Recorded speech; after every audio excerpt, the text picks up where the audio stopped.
Hello everyone, welcome to What If Issei Awaken his sacred gear early and become the Emperor of Domination Part 4. Before we start, please go support Lady Crizzle for writing that awesome fanfic. Now let's begin. Chapter 18. Another challenge. Just before everything was about to get messier, the queen of the Gremory household whispered something to the Sairaorg concerning the plan formed. "It better work," he mumbled while he clenched his hands into a tight fist. "They can't afford any mishap in this or else all hell will break loose." Kaneko went to her president's side and uses her Kai with Issei standing beside her, staring blankly with glazed eyes, guilt seeping out of him and Zenobia keeping watch. Then Hadi, the other son, was right behind them, aiming to strike one of them. "Look out," Arena calls out to them. She was the one fighting Hadi when it decided to run away and attack someone. "Leave it to me." Zenobia concentrates the power of Durandal and delivered a deadly slash that successfully killed it. "Thank you, Zenobia-senpai." Yeah, thanks Zenobia. It's nothing. And besides, you need to preserve your energy for now, Issei. Until Kaichu calls for the next step. Zenobia said before meeting with Arena and slightly scolds her for letting her target run. Balsaji, Tsubaki and Sona were in the middle of distracting Loki, estimating when is the perfect time for Issei to step in. Just right till they have Mjolnir. Kiba and Akeno dealing with the serpent. Someone unexpected came out of a portal near the Valkyrie. Ali became dangerously close to her ear and whispered, "You're all lucky I have this." He took her hand in his and placed a familiar object. "This is a vial of phoenix tears. Where the hell did you get this?" Bali raises his hands in defense. Hey, you know that this isn't the time for interrogations. The only reason he did this was because of owing his rival a favor and not wanting a sad Roswis in his conscience. "Thank you so much, you're the best." She kissed his cheeks before quickly dashing towards her president. "Of course." He smirked in triumph and soon left. No one noticed he left just like when he arrived. Meeting up again with his team and their newest addition, which is a tamed and obedient Fenrir. Issei-san, Kaneko-san, Zenobia-san, Arena-san, the four turned to see a running Roswis towards them. Look, she raised her hand holding the phoenix tears in excitement. Their serious faces morphed into a happy one. "That's amazing, where did you get this? I thought we don't have any left." Zenobia said, speaking for the stunned cat, angel and dragon. I have it in my pocket, I forgot I have one." She can't exactly say that someone from the enemy team gave it to her. They didn't ask any more questions and used the potion to heal the serious injuries Rias have. With her power taken by Loki, they still can't be relieved because it can cause some short-term complications inside her body. Issei ignores the impending headache and said, "I gotta go." His sacred gear appearing. Sona hasn't. "I'm going to help Kiba and Akeno-san." Seeing as they can't persuade him otherwise, they let him go. "Just don't go wasting your strength." "I won't." He used his wings for flight and went to his next target, the target of his frustrations. The moment he arrived, he saw the two having trouble with its tough scale and massive form. Kiba Akeno-san stand back. The two did as told and left Issei to his plan. Issei focuses Drake's blazing inferno of scorching flames into a bowl that's the size of both Hadi and Skoll, and threw it. This caused an explosion and slight shaking of the ground. When the smoke subsided, they saw the serpent writhing in pain as it wails loudly while being burnt to cinders. A predatory grin made its way to his lips, happy to have some outlet for his growing frustrations. "That was amazing, Issei-kun." "Right, and thank you for the assist." He was greeted by his two friends as soon as he landed. "Happy to help." In the back of Kiba and Akeno's mind, they can't help but feel disappointed in themselves.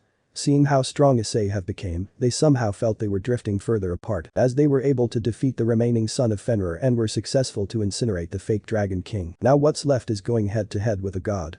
They left Loki to Issei for now as they continue to gamble for their lives. Issei tries to land a punch on Loki which the god avoids. Issei then sends a barrage of fire attacks in quick succession, all avoided as expected. A magic circle appears in front of Loki and fires numerous beams of light magic. Issei uses his wings as a protective shield. As the smoke dispersed, Issei darted forward and tried to use promotion but couldn't. He mentally facepalmed, forgetting that he can't as of the moment. Issei engages in close combat with his fists and legs enveloped in flames. Loki manages to deliver a punch to Issei's helmet-covered face and destroys it. What a strong, passionate will. Loki gets intrigued by the look in Issei's eyes that it reminded him of something familiar, or better yet someone as draconic eyes glares at him. Issei used this very short amount of time of Loki's distraction to return the favor to his face. The god smirks evilly, surprising Issei yet again with his speed, and grabbed him by the arm, sending him crashing into the ground. The incredible force of it created a rupture underneath the Sairaorg. His armor disappears, he rolls on the ground for a second before standing up. Issei is immensely drained emotionally, just wanting to close his eyes and let the darkness consume him. But Ria's smile and wanting to hear her voice kept him sane. Issei struggles to keep up with the Norse god with the power he's showing. The latter's title surely isn't just for show. "Take this." Loki closes the distance between them a bit as he channels out the power of destruction through one of his hand, then directed it towards Issei. Issei's eyes widen in surprise. Yumatherfu the nerve of the god to use Ria's power against him. With no time to dodge, Sona and Akeno had his back and interfered. He crosses his arms in front of him in an attempt to lessen the impact of the attacks clashing. It seems I was right in taking this power as my own. Loki looks at his hands as the power of destruction cackles. The force of the opposing attacks makes him struggle to keep his footing as the strong shockwave sends him staggering 2 meters back. He kneels for a second as he tries to catch his breath. If it weren't for the two countering Loki's attack, then they would have been in a more serious trouble. Irina and Zenobia then takes a turn in fighting against the god. Zenobia uses her devil wings to fly and swings her holy sword Durandal. While Irina did the same but with her angel wings and created a light-based weapon in a form of a sword. Loki blocks the two swings with his bare hands and fires the power of destruction at them. They hastily avoided it in the nick of time, but not the next assault of the god. He quickly backhanded Zenobia and grabbed her by the top of the head, making her drop her sword, and the more she struggles the tighter the grip was. Zenobia Irina cried out. Loki then threw the blue net to the startled Irina, both of them crashing down, but she managed to lessen the impact of the fall with quick fluttering of her wings. Anyone else? No one answered. As the short amount of time went on, no one spoke a single word. They communicated with their eyes alone, with one message in each and everyone's mind: damn you. They're clearly tired. Thus give up already, Sairaorg, you stand no chance against a god like me, and I have better things to do. Kaneko went to Issei's side and healed him a bit with little power she still have. Thanks, Kaneko-san. He gave her a pat on the head and nodded his head towards the others. Kaneko blushed and felt embarrassed for being praised. She looked down with her ears twitching in a cute way and tails swishing from side to side. With Issei's armor gone and left with his gauntlet, he turned to the side and saw Roswis raised a finger. He chuckles to himself and wiped the blood using the back of his hand that is oozing out from his left cheek. The god watches Issei intently, waiting to see what unexpected things will happen. If they successfully seal Loki, then Ria's power will return to her and everything will be the abnormal way it is. They just need more time. I can't give up now. All Issei said, not taking his eyes off of Loki. Issei took one last look at Ria's still body. No one was able to get close as his intense flame surrounded her. It wouldn't surely affect her unlike the others, only giving her warmth and a sense of security as the illusion of like having a blanket draped over you. Boost the jewels of Issei's gauntlet glows brightly. This will be over soon, Loki. Let me send you to where you belong. How bold. Give me the best you got this time. Issei taps onto the power of his half-dragon form as it amplifies his power and enabling him to boost like he's in his scale mail armor. Boost, boost, boost, boost, boost, boost. Formation, everyone, here it comes. Roswis alerts them. The bright light momentarily blinded them due to the massive giant circle that appeared with a giant hammer that has a black outer frame with a blue structure throughout its entire design from the head to the handle and with a Norse symbol on its middle piece.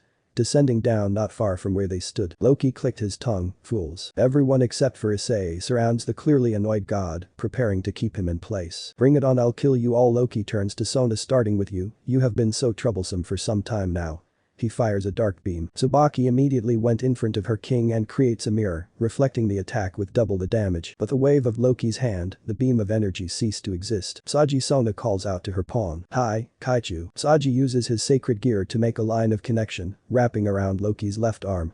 Loki tries to use magic to release himself, but Saji used one of Vritra's sacred gear that has the ability to negate or take away an opponent's magic called Delete Field. Loki Issei yelled the name with such distaste. Issei holds the hammer up in the air, even with its heavy-looking appearance, it felt light to him. Transfer with Issei having the Mjolnir boosted, it gains a glowing design expanding throughout the hammer and grew in size. Damn you all. Loki tries to get away but still couldn't, and with the others standing by, the chances of him escaping became slim to none. Oh, Issei. Issei jumps up high in the air. This is payback, you god, slamming the giant hammer onto Loki. I'll remember this. Sairaorg. Just as the hammer hit, a giant white magic circle appeared much like the one they saw when it descended, and lightning appearing and cackling blaringly. Then Ria's power of destruction went past through the barrier and came surging to her. Just as the light died down, the evil god Loki vanished and was sealed away. Happy ever after. Issei quickly went to Ria's and dispelled the flames surrounding her as protection. He then cradled her to his chest and planted a kiss on her forehead. Ria's, please wake up soon. Ria's fluttered her eyes open. She felt someone holding her left hand. Her eyes trailed towards the owner and saw Issei sleeping with dark circles under his eyes, evident of the lack of sleep. She smiled and felt happy seeing him as soon as she woke up. Wanting to get out of bed, she carefully lifted herself up and then removed her hand from the holder's grasp. But the moment he didn't feel her hand in his anymore, he stirred and his eyes opened in alert. When Issei's eyes landed on her, he swiftly moved towards her and said, "Riaz, you're awake," enveloping her in his arms and breathed a sigh of relief. She returned the gesture and placed a hand on his head, caressing his soft chocolate-colored hair. They broke apart as Issei suddenly felt embarrassed and sat upright on his chair, looking anywhere to not meet her bright gleaming eyes. I'm sure you want to freshen up, so I'll have a bath ready for you." He dashed out and into the bathroom. Riaz giggled to herself and stretched her limbs that slept for a long time. Issei left shortly after preparing a bath for her and told her that he'll inform the others. Riaz thanked him and quickly discarded her clothes, rinsing herself first, and she suddenly recalled everything that happened while soaking in the heated water, feeling it cling to every inch of skin, breathing in the aroma of the warm bath. If it weren't for everyone that helped subdue the Norse god, then she wouldn't even be here right now. Loki only abducted her for her power of destruction to assist him in the coming of Ragnarok. It was a painful process to go through just to get it. Loki even went as far as to torment and threatened to hurt every person important to her. Riaz brought her knees to her chest and hugged herself for comfort. Tears started to stream down her cheeks, overcame by guilt, bitterness and anger towards herself and what happened. If I wasn't so weak and stupid, then none of it would have happened to me. She clenched both of her hands and hit her head multiple times. Everyone is moving forward while I'm still here. Riaz felt another wave of tears trying to break through. She then wrapped her arms around herself again, nails digging through her skin. And nothing has changed, and I'm tired of pretending I'm good enough to stand beside them as their king. After screaming out all her frustrations, she felt a little calmer and took short intake of breath in quick succession while wiping the tears away. Riaz dried herself and got dressed. Just when she was done, she heard someone knocking on the door. "Riaz?" She immediately recognized the voice. She opened the door and clung to that person. They reciprocated the action and stroked Riaz's crimson hair. "Riaz, is there something wrong?" The said girl moved a bit and looked down at the floor. "And no, everything's fine, Akeno." The queen didn't seem convinced and placed her right hand under Riaz's chin and lifted her head up and looked at her eyes. "You've been crying, weren't you? Your eyes are red and puffy, so you can't lie to me." When Riaz didn't answer, Akeno just sighed and embraced her once more.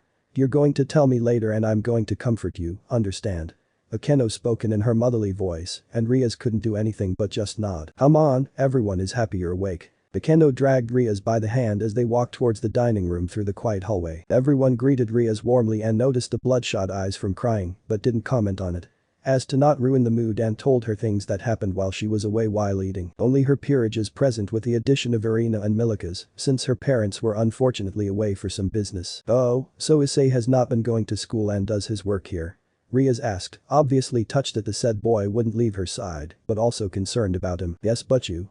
Good thing Roswasan is now our homeroom teacher, so he gets light punishment for not attending," Zenobia said. "You guys don't need to out me like that," Issei complained while munching on his food aggressively. "The only reason they told the crimson-haired his behavior was because it became unhealthy. We had to." Kibba retorted back and pointed an accusing finger, being one of the people who had trouble convincing him to leave Riaz's side and take care of himself more. The others nodded their head in agreement. Issei looked like a kicked puppy by now. He was ganged up by everyone else. He wasn't eating much because he doesn't have any appetite. And he wasn't sleeping much either because he was afraid that if he wakes up then she wouldn't be there anymore. "Butchu, please don't be mad." Riaz shook her head and continued eating. "Looks like Butchu's giving Issei the cold treatment." Asia whispered towards Kaneko, but was heard by the others as well. The people that heard snickered, trying to mask their expression by either looking away or continued eating. After a delicious meal, they decided to go to the garden to unwind. Riaz and Issei walked ahead with Milika's, while the others trailed slightly further behind. Ani-sama, Riaz called the man standing beside her cousin when she saw them. Milika's then ran towards his father. Serzich's perks up happily and waves his hand. As soon as Milika's got to where they were standing, he pats his son's head with an adoring look. "Little Ria, how are you? I'm glad that you're awake." Serzich's used his cute term of endearment for her. "Ooh, please don't call me that in front of others, Ani-sama." She huffed with her arms crossed over her chest. "We were on our way to see how you are doing, and it seems you're doing great, Riaz," Sairaorg said. "He even brought us fruit as Bale Domain is famous for. Also, we discussed about the raiding game he and you will participate in. Other than field requirements, he wishes to remove any other complicated rules of battle. In other words, he will allow all of our various powers in combat." "Right," Sairaorg said. "If I can't take your family at full strength, then I can't claim to be the heir of a great devil family." Issei can't tell that the man in front of him is anything but ordinary, his presence alone gave off power. "Perfect timing." Sairaorg wished to exchange blows with Issei-kun. Serzicha said with an amused smile gracing his face. "Riaz, how about it? She turned her attention to her faithful pawn, Issei, will you do it? Why yes if you're okay with someone like me, Issei said to Sairaorg. Sairaorg placed a hand on both of their shoulders and said, well then, show me the strength of the top young devil and the Sairaorg. Chapter 19. Promotion gone wrong. Welsh Dragon Balance Breaker. Issei, now clad in his red armor, circled around Sairaorg as he tries to anticipate his move. Looks like it's about time. Sairaorg disappeared in a blink of an eye and then reappeared right in front of Issei and delivers a strong punch. Issei responded by crossing his arms and blocked it. The force pushed him back a little and made his armor crack on both his arms and go temporarily numb. Greg, take care of the armor repair. Yeah, got it. Sairaorg puts his left hand on his right shoulder while he rotates it. Oh, you didn't go down. Well, that was just a greeting. Issei advances towards him and readies himself. How about this? The punch made Sairaorg slightly stumble and with his head turned to the right. You have good fist.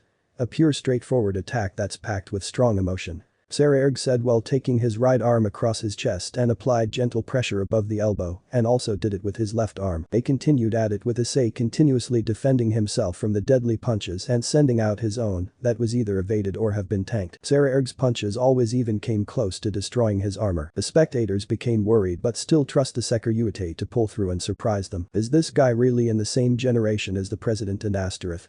Issei commented in his head, to which Drake replied, yes, it is quite a surprise. The power type that raised his physical abilities power to its utmost destructive limit. Even though born in a great devil household without power, he trained himself to the point they appointed him as the next heir. The top young devil's capabilities are so extreme that it has sparked the pawn's interest. Boost boost boost boost. Issei jumped away and held out his arm and fired a huge dragon shot. The defender of the attack merely punched through it. Like I thought, it's not good enough. What's wrong? Is that all you got? I'm gonna do it, Issei said to the dragon. Issei's right arm became bare for a second before tough red scales littered it and turned dragon-like. Boost boost boost boost boost boost boost. By using his other half, his powers increases and he puts it to strengthen his armor and his punches. Issei readies himself when he saw Sairaorg coming in for another punch and just took it. He then swung his right arm and also delivers his own punch to the guts. The damage I took was way worse, but it's not like he's unreachable. They both lowered their fists and just stood in front of the other. I packed much more power into that last punch. Your attack and defensive power is really impressive, even without using your promotion. I'm surprised you didn't use them. Issei's armor disappears and now you can clearly see the awkward face he's making from a compliment. Thank you very much. And well, I couldn't actually promote for some reason. Really? It was Sairaorg and others turned to be shocked. Yeah. Issei answers while rubbing the back of his neck, something that became a habit. I surely can't underestimate who went against the old Satan faction and Norse god Loki and lived. Issei beamed at his words. It has been fun sparring with you. It makes me happier than I expected, battling a similar type of fighter. Same here, Sairaorg-san. The said man held out his fist. Issei did the same and connected them together. Let's fight it out once more when we are at our best. That is a battle I greatly desire from the Sairaorg. Yes, let's finish our fight at the rating game. Sairaorg then turned his attention to the people watching them. Ria's and all of Ria's family, our meeting will be on the stage that leads us to our dreams. Come and I will take you down with all my might. After that he bids them all farewell with a promise to remember and keep them beyond motivated. His friends all came to him and asked about his promotion problem that they heard. I'm not really sure where the problem lies. All I know is that I can't seem to promote myself into any of the pieces excluding the queen piece. He said. Is that so? I'll look into it. Sairaorg stated and beckons them to follow. Why didn't you tell me, Issei? Ria's asked as she checks for any injuries with Asia. But you have only awakened not too long ago and I didn't want to trouble you this early with my problem. But still, Issei placed a hand on her shoulder. It's my fault, but you don't think too much about it. The Keno and Asia then came to her side to cheer her up. Do not stress yourself too much, but you. Asia-chan is right, no more unnecessary stress. They left the topic there for the time being and relaxed for the rest of the day. When it was almost time for dinner, Sairaorg came to Issei to have a little chat. What are your thoughts about your fight with Sairaorg? His attacks were amazing, however, they seemed to be similar to my own. They are the same. Sairaorg agreed. He worked desperately hard to fill the gaps where he was lacking. This is how he became strong, possessing something other devils do not have. He pushes so diligently, it seems somewhat foolish. Sairaorg let out a chuckle. I understand because I see that we're alike. That's all we have, our attack. It's the only method we can take an opponent with, Issei said with a distant look. But, Issei-kun. I was impressed. When people fight against him, they lose their will to fight. Their demonic power fails against him and are overrated with his sheer power. Well, anyone who believes demonic power equals status would definitely lose heart. Surziches patted his back with a smile and said that they should return with the others and will continue their conversation another time. During the middle of the night, a restless blonde knight went out without anyone's idea to polish his attacks and further improve himself. Seems like you're working hard. The voice startled him, halting his movements. I need this. Since we're going up against the strongest of the young devils. He said without turning around and stopped what he's doing. Oh, that's right, Kaichu tied against the Agar's clan if I remember. Yes, that's right. The blue-haired knight summoned her holy sword Durandal. Why don't we train together? Gladly, Zenobia-san. Issei sat upright on his bed, looking around and saw a certain someone not present beside him. Panic began to rise inside him as troublesome memories come to mind unexpectedly, even if he tries not to think about it. Sometimes he feels like he was a child once again. He wandered through the quiet hallways and followed her distinct scent, leading him towards the last place he would go to. He gently pushed the double doors, his nose wrinkling in slight disgust, as the smell of ancient books immediately hid his sense of smell all at once. Rias. He called out, but silence was the only thing that he got as a response. Issei walked around the maze filled with books called the library. After a moment of searching, he finally found her, face buried in a thick book. His eyes soft as he approached her. Rias was so engrossed in reading the interesting contents of one of the books she picked that she almost had a heart attack when she realized that she wasn't alone in the room anymore. Issei, you scared me. She looked at him sternly, indicating to not do it again. Sorry about that, Rias. He thought not to disturb her and just planned to quietly sit beside her. And what are you doing here? She asked while resuming her previous action. He took a seat, shrugging his shoulders and grabbed a book on one of the stacks on the table and began to read it. I should be asking that. He replied. Issei hadn't even finished the first paragraph when his eyes started to feel heavy. He stifled an incoming yawn. She immediately notices. You should have just stayed in bed. Rias closed the book she's holding and sighed. Issei nodded in complete agreement. If you want you can still continue reading and I'll just wait for you. She contemplated the question and nodded her head. She told herself she won't be here for too long anyway. If you're okay with waiting for me then yes, but you know you can go back to bed first. She stated. But I want to go back with you, he whined like a child deprived of attention. Rias giggled and Issei smiled at this. She offered her lap as a pillow for the meantime. He respectfully declined. Too embarrassed to do so. Brague was howling in laughter inside. Rias pouted and kept insisting. He conceded soon enough after he couldn't resist the temptation any longer. Since the chairs they're using doesn't have an armrest, it was easy to move and place Issei's head on her soft lap. This feels so good, yet his voice muffled because of him burying his face to her abdomen and his arms encircling her waist. There's no need to be shy, Issei. She said while threading her fingers through his hair. Issei nearly whimpered at the feel of them, getting more and more embarrassed. They stayed like that for quite some time before retreating back to their shared room, retiring for the rest of the night. Morning came fairly fast. Important things to be done awaited Rias and her peerage, especially their one and only pawn. After we have our breakfast, Issei and I will be going to where Ajuka Beelzebub Samura's Ides, one of the 4 great Satans. Well, the rest of you will be training with Azazel-sensei. Rias stated while wiping her mouth clean. May I ask what for, but you? Akeno looked up from her plate. The others also turned to their president to know the reason. We are meeting one of the 4 great Satans, the creator of the evil pieces system. He has heard of Issei's dilemma and would like to find out the cause. Surziches certainly have something to do with Ajuka finding out and wanted to meet the Sairaorg. All of the remaining great Satans heard of Surziches tell about Issei before and have been interested ever since. Ajuka Beelzebub warmly welcomed them in his place of residence. Ah, just the person I have been patiently waiting for. Please make yourselves at home. Issei then told the Satan that he couldn't use his promotion for some time now. Ajuka led the two towards a room and showed a chessboard that can be used to scan Issei's evil pieces and look for any abnormalities. This seems like a serious case.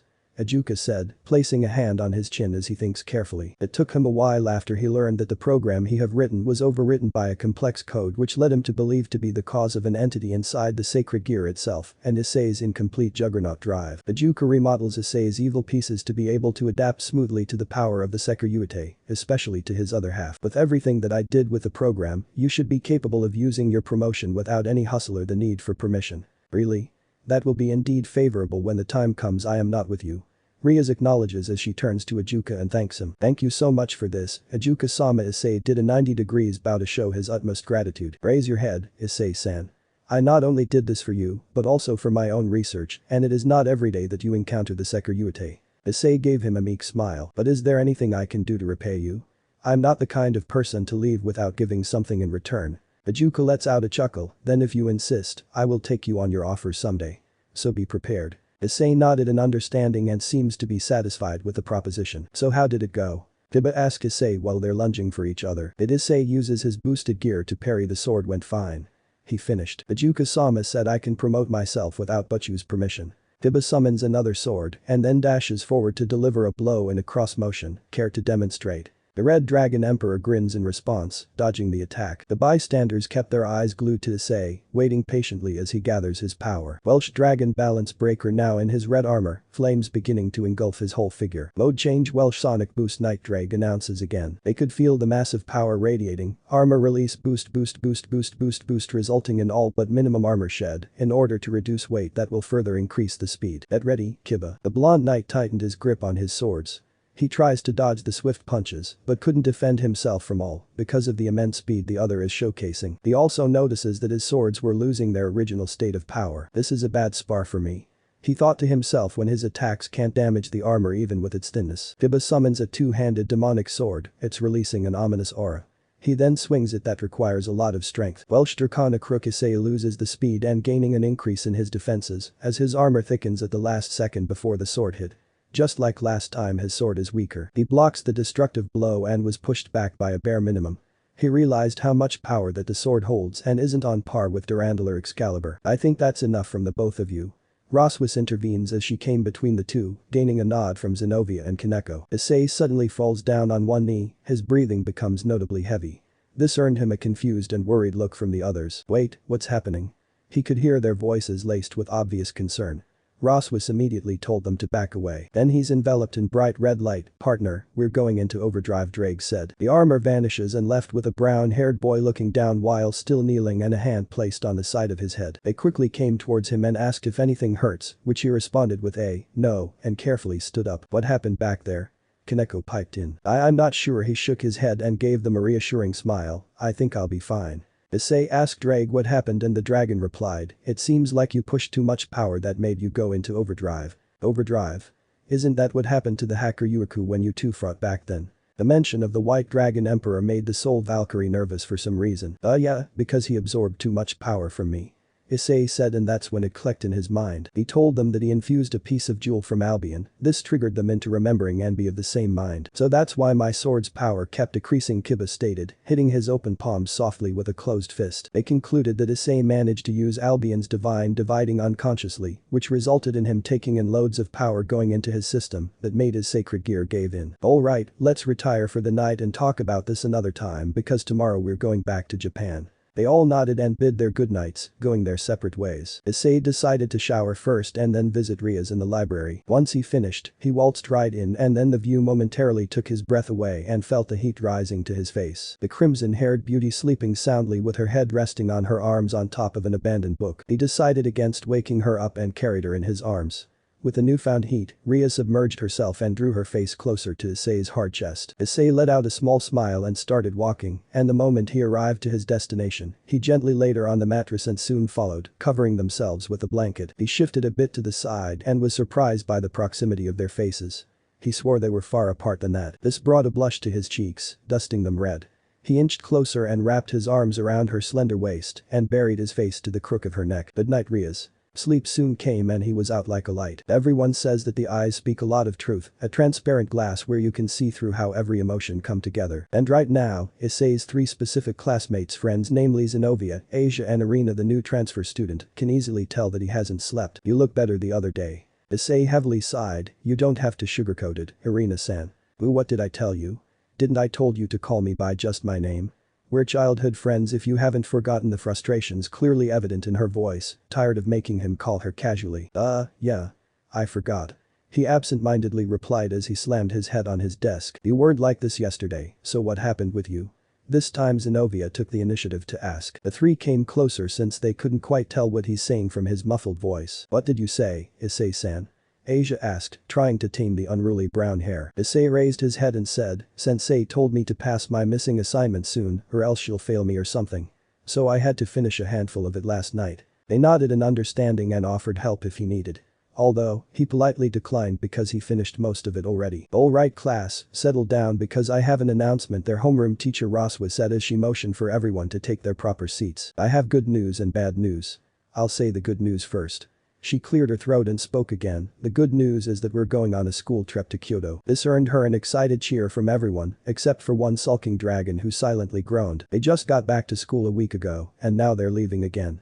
They are surely bound to encounter danger that will threaten their lives again. His musing was interrupted when Roswa said something that made him want to throw himself down a cliff again. "The bad news is that you will all be writing an essay about your trip and what you have learned during your 3-day stay there." As expected, the students whined and even asked to be exempted, since it's a trip and that students shouldn't be thinking about school. Issei tuned the noises out and decided to take advantage of the ongoing commotion and have a short nap. Chapter 20.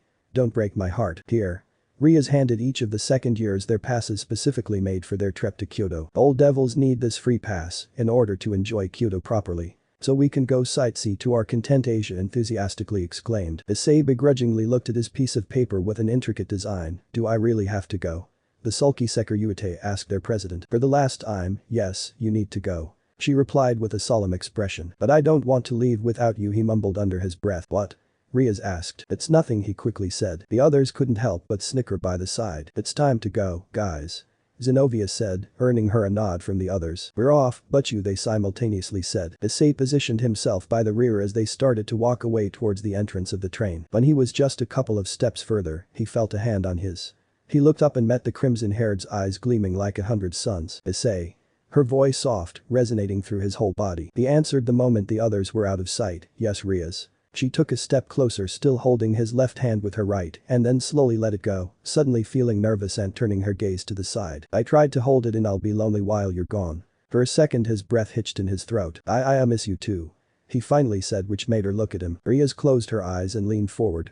Issei felt the heat rising to his face as he realized her intentions. He was tempted to do the same, but something in the back of his head made him hesitate. As soon as Riaz felt that she was being pushed away, her eyes snapped open. The pain clearly evident. When Issei saw the look in her eyes, he felt absolutely stupid for doing what he did to cause her distress. He decided that he needed to mend his mistake and do something now. Before leaning forward and pressing his lips on her soft ones, he said something she didn't expect. She didn't think of his words for even a moment as to what made him say that, and just reciprocated the action and wrapped her arms around his neck while his are around her waist. When the need for air became an issue, they tentatively pulled away and just stared in each other's eyes. "I have to go, but you." Issei's eyes widened because of he called her and quickly said, I meant to say Arias." It took her by surprise once more. He was acting differently around her, and she wants to know the reason. Issei, what she didn't get to ask when Issei's savior came, and he couldn't be any more thankful. "Issei-kun, the train is about to depart," Kiba said with only his head sticking out of the door. "Yeah, I'm coming." Riaz took a step back and so did he. "Have a nice trip," she managed to say with a fake smile as she felt the tears pooling at the corner of her eyes. "I'll be off now." She didn't say any more and just watched him make his way inside and gave her one last wave of his hand. When Issei found his classmates and the only vacant seat left, which is beside his blonde best friend, he moved to sit down as he greeted the others. "What are you doing here, Kiba?" "Just wanted to talk to you before arriving in Kyoto." Issei nodded in understanding and rummaged through his bag. As soon as he found what he's looking for, he felt at ease and leaned on his seat. "Penny for your thoughts," Kiba said. Issei immediately thought of an excuse, just thinking about what else to do in Kyoto. We're going to start at Kiyomizu Temple." Kiba fished out a pamphlet and gave it to Issei. "We'll be closely following this." "Really? Then if we timed it right, we may be able to meet at Tajitsukyo Bridge, I think." "That's great, and do contact me when you are buying souvenirs. I don't want to accidentally buy the same things." Kiba stood up. "Will do," Issei replied to the already leaving blonde. Issei suddenly felt sleepy, wanting to catch some sleep before arriving. He closed his eyes and drifted off to dreamland. "Issei-san, wake up, we're here," Asia said the last part a little bit louder while shaking his shoulders. Issei fluttered his eyes open as he tries to get them to adjust to his surroundings. "Thanks, Asia." He patted her head, then grabbed his bag. Asia beamed and pulled him out while their other friends followed with a smile. "Alright, let's hurry to the hotel." Arena raced to the school's chosen place of stay with Zenobia. The moment they arrived in the luxurious hotel, they couldn't help but stare in awe. Okay. We all know this place is fancy, so no need to block the entrance." A girl with glasses named Kiryu said from behind the group. They sheepishly nodded their heads and went towards the batch of students standing in front of Roswis and Azazel. "Your teacher, Ms. Roswis, has some things to say." So listen up, the fallen angel governor said loudly, effectively catching their attention. The mentioned teacher looked at them with a serious look. The 100 yen shop at the Kyoto station it is located in the underground shopping center. Just as she said that, Azazel covered her mouth and did the talking instead. He told them what not to do and what they can do and directed them to go to their designated rooms by pair. This is a high-class hotel owned by the Gremory family. Issei stood alone in front of a room, twisted the doorknob and pushed the door. The sight that greeted him didn't disappoint. The room was painted in a pastel color, illuminated with a soft and warm light. Issei swiftly dropped his bag on the couch and plopped himself down on the queen-size bed face first. The stress slowly began to dissolve away, but the burden of his emotions still lingers in the recesses of his mind. Issei lets go out. A series of loud knocks startled him. No time to waste, we shouldn't keep the girls waiting at the lobby. He recognized the voices and hesitantly opened the door. Took you long enough.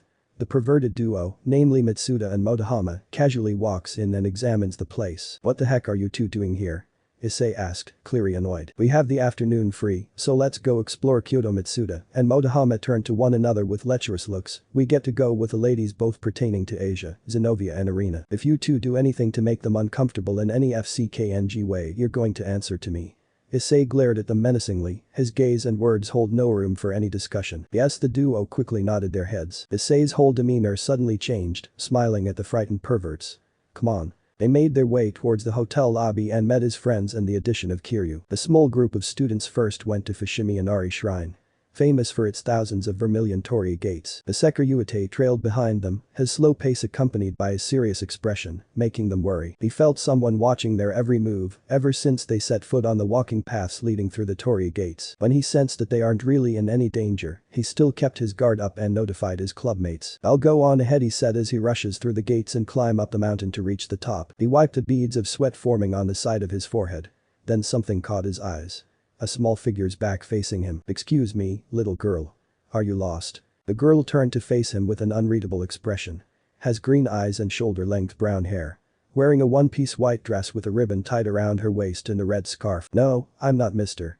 She said with a tilt of her head. Then can you tell me if you went here with someone? A kid like you shouldn't be alone. There was a flash of sadness in her eyes and it was gone in just a blink. I was always alone. Issei crouched in front of her to be of the same height and fixed a loose red scarf around her neck. She must be from an orphanage. He deduced. Can I stay with you? He hesitated to answer. Since he can't exactly take a child with him. Please, I promise I'll be good. I'll always clean and everything. I don't know how to cook, but I can learn. I won't be a burden, she trailed off, looking down on the ground. His heart clenched from her words. How can such a small child have such burden to be perfect? Okay. Her eyes brightened. Now, why don't we get something to eat? Thank you so much, Ani-san. She grasped his left hand. Ani-san, huh? He liked the ring to it. Just as they were about to leave, his friends made it to the top. Who's the kid, Issei?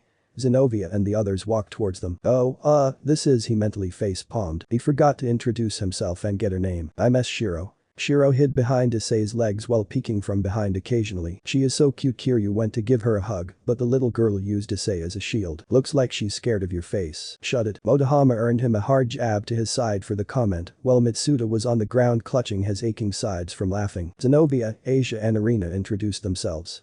A shy nod was the only reply they got. Everyone, let's go back to the hotel.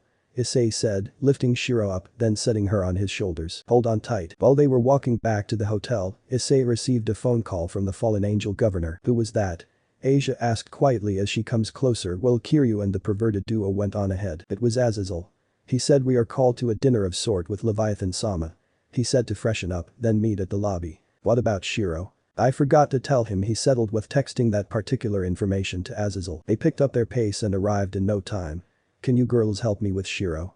The four girls nodded with a glint in their eyes. Of course, you don't even have to ask. Great, then I'll just go out for a bit to get her some clothes. Before either of them can respond, Issei left Shiro in their capable hands. He swore he saw a tint of betrayal in her dark orbs.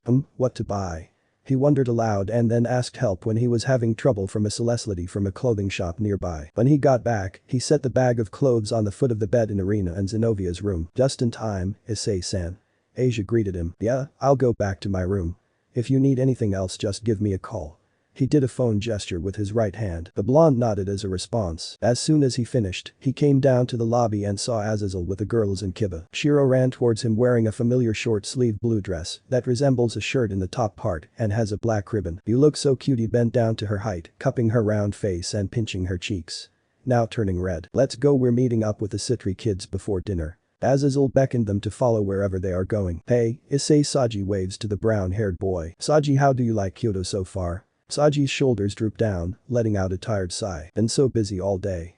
Haven't explored due to being in the student council. Issei patted his back in sympathy. Shiro tugs on the sleeve of his uniform while adorably pointing on the food on the table. He smiled, go on. During their dinner hosted by one of the great devils, Issei noticed tension in the air between her and the governor while they were talking. I'm sleepy, Ani-san, Shiro said as she fights to stay awake, failing miserably. You can take a rest now if you want. Shiro closes her eyes, her head slumped over his shoulder, snuggling closer to him. Who is she, Issei? I found her at Fushimi Inari Shrine. I think she was an orphan and didn't want to go back. I feel bad, but that will surely pose as a problem. Someone must be looking for her. Roswa said, taking out her phone and made a call. Maybe she's mistreated there? Asia said with a frown. Maybe. She seemed scared and pleaded to stay with me. The others looked at the child in pity. Issei then excused himself and headed back to the hotel. He gently laid Shiro down and covered her with a blanket. He placed a protective barrier that also acts as a sensor, so he'll know if someone breaks in. Why are we here, Leviathan-sama? Saji asked. Dinner was already over and they're all curious as to why they were called to meet. Sairaorg lowered the cup of tea. Something terrible has happened on the leader of the Kyoto Yokai. She explained that a powerful group of sacred gear, holy sword, demon sword, and/or longinus wielders, and attempted to kidnap the nine-tailed fox that kept the Yokais together. If it weren't for her then they would have succeeded. The ones behind it are probably Cow's brigade. How can we be of help? Some of the students tensed at the mention of the terrorist group. Azazel stood up with his hands inside his pocket, looking out at the Kyoto night view. For now, just enjoy the trip. We adults will do what we can. And do be cautious of possible attack. Azazel is right. Make sure to enjoy Kyoto to the fullest. Sairaorg jumped up from her seat and did her signature magical girl pose. The Kenno's eyes flashed dangerously as she hung up from a call. Stalking forward with her hands clenched on the side. Riaz. She called the girl moping in front of her. The mentioned crimson-haired turned around. When she saw the look she was given, it made her wonder what is going on inside her best friend's head right now. Why yes, Kenno? Is there any problem? The Kenno's expression changed in a matter of seconds to a jolly one and giggled before saying, as a matter of fact there is, we haven't gone shopping for quite some time now. Riaz bursted in joy on the word shopping and immediately made an attempt to go, but was stopped by a firm but gentle grip on her wrist. Anything wrong, Kenno? And no. Sorry about that. She reluctantly let go and watched her very much eager president skip towards her room. She wanted to say something else but hesitated. The priestess of thunder told the two first years that were chatting silently in the living room that they will be leaving for a while and will be back later this evening. She quickly went to her room to go prepare herself. Let's go, Kenno, it's been so long. Why didn't I think of this earlier? Kenno let herself be pulled to wherever Riaz wants. If only things weren't so complicated and their thoughts and feelings can be freely spoken. After their tiring shopping excursion, they went to the park to rest for a bit before returning. I miss them already. Riaz said while looking up at the full moon. Me too. There was a pregnant pause before Kenno decided to ask what Riaz had been thinking that kept her from being her usual self. Something on your mind? Riaz remained unresponsive for about a minute, contemplating if she should spill the unwanted thoughts. You know that you can tell me anything. Kenno said, now fully facing her. Kenno is right. Riaz clearly hesitated before answering with a nod. Her unhealthy way of coping worries the people around her every time. Kenno sighed, if you don't want to talk about it then it's fine, but you have to stop bottling everything. Like last time, if I didn't notice and confronted how you were doing then you wouldn't tell anyone. Riaz felt like crying again and she hated it. She just threw herself towards Kenno, trying to hide her face by burying it on the latter's chest. Riaz, please tell me what's wrong. Issei and I kissed before he had to leave but. Riaz stopped for a moment, but what? He said something I wasn't expecting. Leading me to assume that he's only here with me because it's his duty as my servant. He apologized, didn't he? It was more like a statement than a question. Wait, how did you know? Came the sputtered words of Riaz as she removes herself from Kenno, promptly saying an excuse. She wasn't supposed to let Riaz know that she has an idea. It seems like something he would do. Kenno brushed the stray strands of crimson from Ria's face, tucking it behind her ear. Maybe what happened between you two isn't what he's apologizing for, or maybe he's just confused. Maybe. Riaz then buried her face on Kenno's shirt again but this time, staining the cloth with her tears. They remained quiet, basking in each other's presence as Kenno continues to embrace her. I'm confused and frustrated. I don't know what to do anymore. I don't know what goes inside Issei's mind, but I know for a fact that he deeply cares about you and would go far and beyond to make you happy. Even though Kenno was disappointed and a bit upset with Issei's actions, what she said was the wholehearted truth she believes in. Chapter 21. Would you please rip? Roswis happened to have just ended a call from one of their informant. She would very much like to just drink her problems away, but she knows that won't happen for a while, or maybe never, not really allowed to drink booze. She's supposed to be dead. Was what the Valkyrie said in a low tone. The fallen angel governor looked at her dead in the eyes. What do you mean by that? It's exactly as I said. The question is, how is she still here? She looks physically alive. Azazel agreed, the girl named Shiro is indeed alive.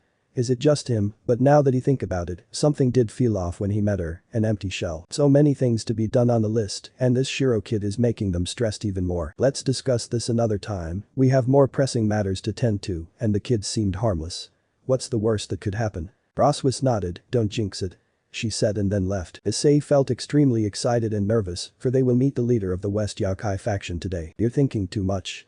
He heard a voice from behind. He stood up from the bench he's sitting on. Oh, Zenobia, yeah, I just can't help it. The short-haired brunette gave him a not-so-gentle pat on the back. Everything's going to be fine, and don't drink, by the way. Oh, he's gonna do it. Yeah, I won't.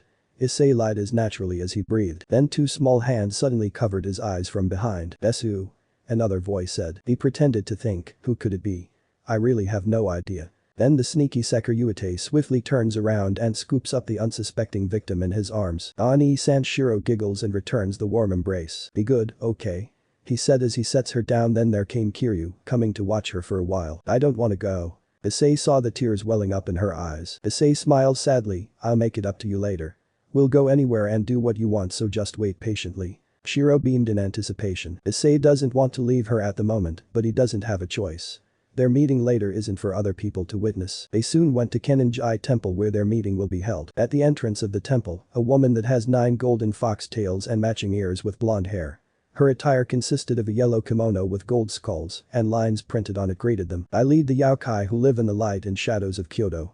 I am Yasaka. Next to her is also a 9-tailed fox, but with a darker shade of blonde tied to a ponytail and wearing a Maiko attire. And this is my daughter, Kunu. The girl bowed respectfully. The Gremory and Citri household reciprocated the gesture. It's a pleasure to make your acquaintance. Azazel said. The pleasure is all mine.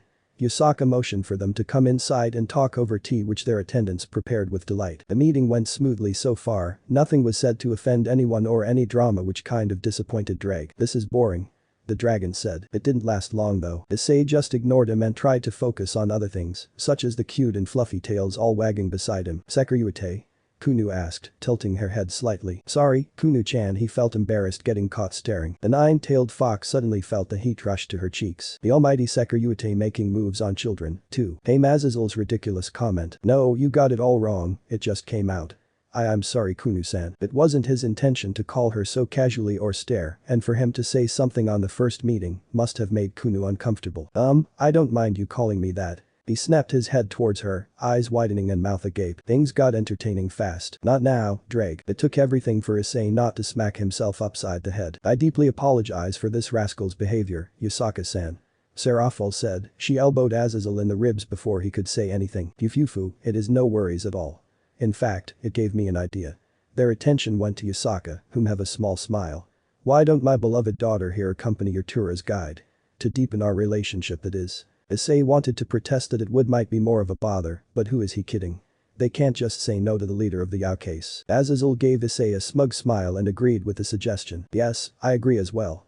He showed a fake smile while looking at the Governor General. Please behave. The two sat with their backs straight because of the Satan shooting them deadly daggers. Shiro-chan, how's your day with Kiryu-san? Issei asked as he patted her head. A certain fox girl felt envious. It was alright, Ani-san. Buy me ice cream please. Issei internally groaned. It's difficult to refuse her cute puppy dog eyes. You just had her for a day and a half and you can't already resist her. Braig was right about that and he wouldn't deny it. Fine. But we need to eat lunch first, he said, causing Shiro to rejoice. Yeah, I'm sure everyone else here is hungry. Came Asia's sound statement. The others nodded in affirmation. They went to Arashiyama, particularly in a restaurant that serves their special boiled tofu. The boiled tofu here is the best, Issei exclaimed. He glances on his right and grins happily. Have some more, Kunu-chan. Placing more tofu on her plate, her mother told him how big her appetite is. The fox girl thanked him and he then felt a tug on his uniform sleeve. You too, Shiro-chan. The pouting girl nodded. You're so cute, Issei hugs her. Say ah. Issei feeds her happily. After filling their used to be empty stomach, Kiba suggested for them to go get some ice cream while touring. What the HLL, the ice cream vendor yelled while pointing at Shiro with shaking hands. Get out of here you demon. His outburst garnered the attention of other people passing by and gave him indignant expressions. Hey, man, what do you think you're doing? Issei felt his insides burning in rage, his free hand tightly formed in a ball. He took deep breaths to calm himself down. Shiro needs him right now. Issei took Shiro gently in his arms. The girl buried her head on his chest, trying to hide her face from everyone. Let's go. His words were cold, showing his frigid persona. The others agreed and dared not to say anything. While the Sairaorg was busy comforting Shiro, his friends had a silent agreement about investigating the matter. Why don't we go to the Arashiyama bamboo grove? Kunu suggested to break the awkward atmosphere. That's a great idea, Kunu-chan. He couldn't help but pat her head. Kunu eagerly leans towards the warm big hands of Issei. Feeling the warmth and comfort from someone else than her beloved mother, Issei slowly reaches for his phone on the nightstand but reluctantly withdrew his hand away. He instead took a small box inside one of the drawers. Looked at it with pained eyes, hoping the receiver will like it. It was a pair of three-dimensional camellia earrings. He made it with the help of an old friend. He had it not too long ago and was contemplating when to give it. And thought that maybe it would be a good time to give it as soon as they get back from their trip. Issei mystery is a lot, it felt like everything is out of place inside of him. He shook his head and placed a pair of special jewelry back to its place and laid beside Shiro. If you don't want to call then at least text her. Came Drake's annoyed voice. She might be asleep now you know. So what? She's still your king and friend. She and the others have the right to know how you guys are doing. Bragg has a point, Riaz must be worried if he doesn't at least send her a message. Fine. What should I say then? Bragg groans, just tell her you want to marry her already. We're not even lovers yet but it's not like I'm eager or anything. You said yet. Drake doesn't stop laughing for a good chunk of time. Issei then decides to do this on his own, asking how she and the others are doing and tells her the places he's been to and wanted her to meet the kid he wants to adopt and sends her a picture. End it with saying you miss her. He did just that without thinking. He ruffles his hair in frustration. Ugh, why the heck did I do that? The night sky beautiful as ever, filled with stars glowing brightly like fireworks daring to light up the night. It brought a sense of warmth just looking up even with the cold. The solemn-looking Sairaorg walked along the stone path towards a Ristober with a certain Valkyrie and fallen angel governor. Are you sure you want to drink? Issei asked the now seated Roswis. And no, but I need something to distract me. It's fine, everyone needs to unwind somehow, right? Azazel just shrugged the look Issei was giving him. With only a glass for Roswis and several continuous shots for Issei, both were drunk and kept babbling about anything they could think of. Seems like you two are a bunch of lightweight wusses, Azazel points at their flushed faces. Shut up, old man. Issei snatches the sake from Azazel. I bet you're cheating or something. Why do you look like you haven't been drinking? Yeah, Roswis agreed. I'm just too strong unlike you two. The trio just kept drinking till Azazel got a call from the Yokai. We're on our way. He said, ending the call in haste. Issei, I need you to gather everyone and get Roswis to function properly. Issei sensed the extreme urgency and nodded his head as he helps Roswis stand up. He took out his phone with his free hand and repeatedly called while rubbing the back of a puking Valkyrie. He too is feeling the much harder effect of the alcohol. The thought of wanting to drop dead now till morning was tempting, but bad timing. I told you not to, Issei Zenobia said running towards them. She shakes her head and hands them both coffee. Zenobia, you know I'm bad with anything with caffeine. Issei whines, watching in slight disgust as Roswis readily drink hers. Well, it's certainly better than having your drunk SS. Language, Zenobia Arena chastised her friend. The others soon came and so did Azazel from whatever he did. Listen up, the Citri family will be on standby in the Kyoto area with me and protect the hotel. Azazel then turned to the rest. The Gremory family with Saji and Arena will be on a fence and will head to Naiho Castle. And Serafo will supervise the large-scale encirclement of devils, angels and fallen angels. Are we all clear? Yes, they soon got on the move. The prospect of battling someone strong made Issei feel the excitement dancing in his very core. When Team Gremory arrived at Naiho Castle, Kunu came rushing, crying about her mother being taken. I am scared, Issei-san. She clutches tightly onto him. Don't be, my friends and I are here to do our best and protect you and the others. He reassures her. The pain of losing your loved one in front of you. Issei knows the feeling very well and he couldn't just stand by and do nothing. Then thick fog began to surround them, being forced into another dimensional space. 4 figures emerges from the fog, their silhouettes becoming more. Nice to finally meet you, Sairaorg. The guy holding a spear with dark hair and blue eyes said. My name is Cao Cao, descendant of the famous Cao Cao of the 3 kingdoms. Standing behind the 4 of them were 2 guys holding Yasaka. Mother Yasaka looked at them in a daze. Mother, it's me, Kunu. Yasaka remained unresponsive. Their pathetic yelling is futile. Cao Cao snapped his fingers. The 2 let go of Yasaka as bright blue aura surrounds her, her form growing in size that is twice the size of the Naiho Castle itself and reveals the legendary Yokai, the 9-tailed fox. As you all know, a 9-tailed fox is the highest class of Yokai. with the city of Kyoto that has an unbreakable bond with them was built filled with Kai. If we can use this city's power and Yusaka donos we can call Great Red into this dimension. Issei clicked his tongue in irrigation. What do you need with Great Red? Our boss wants to go home and she simply doesn't like his existence there. We can't let you just do what you want. I'll have you return their leader no matter what. Irina places a hand on his shoulder to try and calm him down. Issei's body temperature slightly dropped but they can still feel the anger rising. Maybe the alcohol has a hand on his emotions. I can sense that you are all strong, but not strong enough. Georg Cao called a guy with glasses. Their ally Georg used an extensive collection of magic spells to create a large red magic circle, and on it is Yusaka as the sacrifice. Saji, use your Vritra promotion to take care of Yusaka-sama. Issei said. Roger, then can I count on you to bring me back in case I go berserk? You don't even have to ask. Let's do this. Saji gave him a small smile and used all 4 parts of his sacred gear, Vritra promotion. He's immediately covered in black flames taking form of the prison dragon and leaped onto action. Siegfried, take care of the sword users. Jean, the stray angel and Heracles, the Valkyrie. Cao instructed them. And my opponent is the Sairaorg. Issei quickly dons his red armor. Asia, take care of Kunu. The blonde nodded and took the fox girl somewhere far from where they stood. The latter reluctant to go. It's a pleasure to meet you for the first time, Gremory's servants.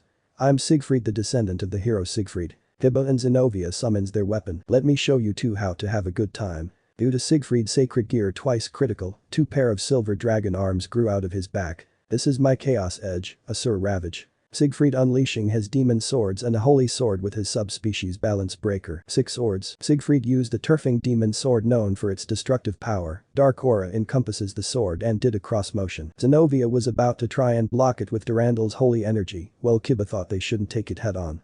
So Kiba pulled Zenobia out of the way. The blow of the demon sword completely wiped out Naiho Castle and the surrounding area. The two looked behind them and saw the destruction. That was close, thanks, Kiba. Just don't do something like that again. They both turned back to Siegfried, who was smirking.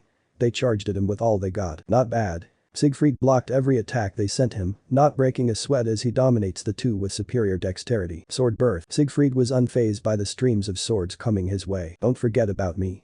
Zenobia concentrated holy energy and threw it to the white-haired clone. He blocked it yet again.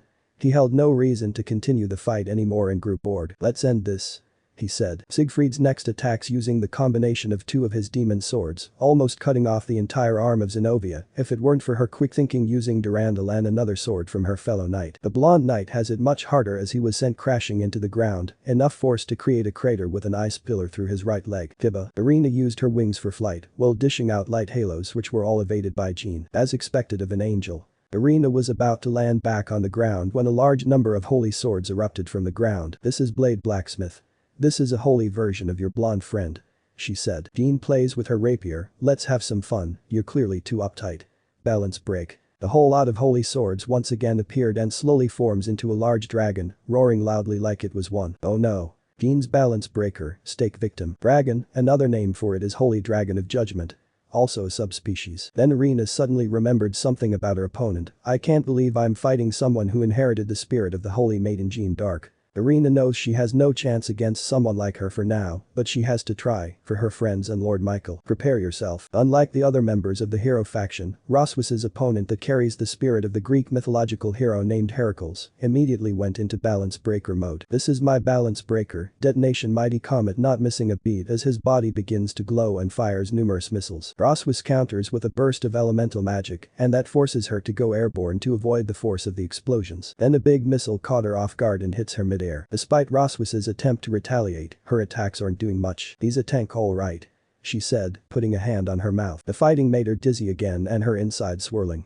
She regretted drinking booze. Heracles has shown that he has a high resistance to magic and magical attacks. Done already? Roswis scoffed at his hockey attitude. Asia frowns as she watches the others fight. The only thing she can do was be a support and heal them from afar, but that can only take them so far. She left Issei and the others for a bit to check on Roswis, whom they witnessed was blown away somewhere. Then something caught her attention, a familiar red scarf being blown by the wind. She wiped her eyes to see more clearly and she was right. I have to get it. Kunu heard and followed closely behind her. When they were able to get their hands on it, the scarf was in tatters. What is Shiro-chan's scarf doing here?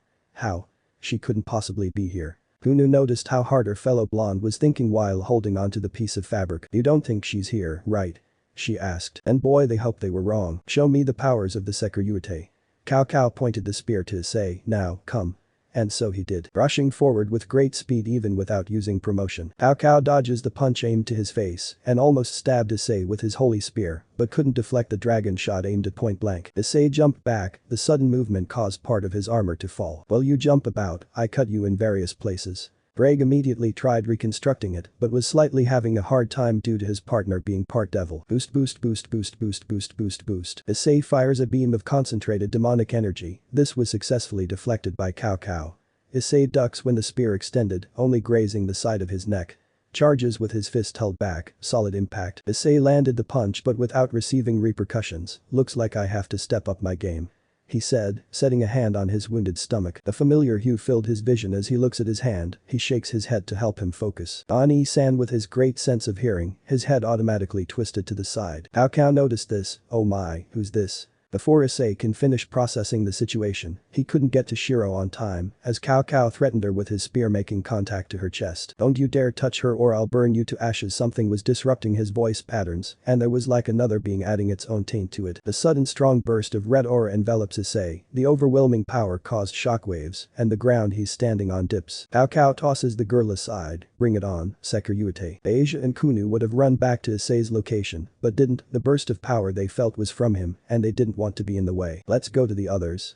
Asia said and held Kunu shaking hands. They failed to find any of them including Shiro and decided to take a chance on checking on Issei's fight. Asia went to work straight away as soon as she saw their unconscious forms laying limply on the ground with the members of the hero faction watching from the sidelines. Sairaorg Cao Cao yelled, losing his earlier composure and is being driven by pure adrenaline. Welsh Sonic Boost Knight. Issei sheds the excess armor. He changes yet again to strengthen his defense against the blow of the holy spear. Issei puts his dragon wings to use and takes their fight into the air, trying to hit Cao Cao with his solid impact, but was blocked. Issei grabs the spear near the tip and swiftly tugs it forward. This caught Cao Cao by surprise and didn't expect Issei to knee him. The holy energy from the spear practically burned Issei's hand. Cao Cao crashes to the ground, Issei following and lands from a distance. Issei boosted multiple times as he prepares for another attack. Welsh Blaster Bishop. Two cannons appeared and releases an enormous amount of demonic energy. Dragon Blaster. Cao Cao stood up in time and held his spear upwards and splits the powerful attack. He darts forward with great speed and went to give the Sairaorg a stab. Issei dodges it in a nick of time, the distance between shortening as they fought. I understand now why Vali took a liking to you.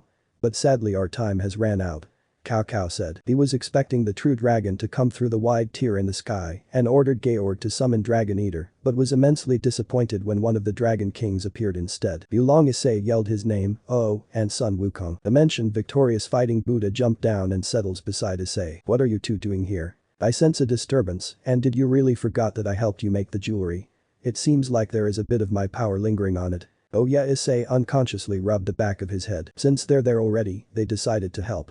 Sun Wukong instructed Yulong to help his fellow Dragon King with the 9 tails. I never expected to see you here, Sun Wukong Dono. Same here, brat. Cao Cao extends his spear to attack the fighting Buddha. You can't hope to kill one of the Buddhist gods with a spear they can stop with merely a finger. Issei expected nothing less from this legendary monster. He glances towards the Dragon King's fight and it seems it's about to end. Cao Cao, let's stop here. Jin said. The rest of the hero faction agreed. The 9 tails has lost her blessings, 2 legendary are here and their forces at the other side dwindled. It's time to retreat, huh? He retracted the holy spear and signaled to Georg. Get stronger, Hyoudou Issei. Issei vowed to be the one to end their battle. Let me know in the comments below if you guys want the next part. Also check out my other video that has been shown and left. Thank you for watching. If you enjoyed this video please like and share this video. And have a fantastic day. Bye.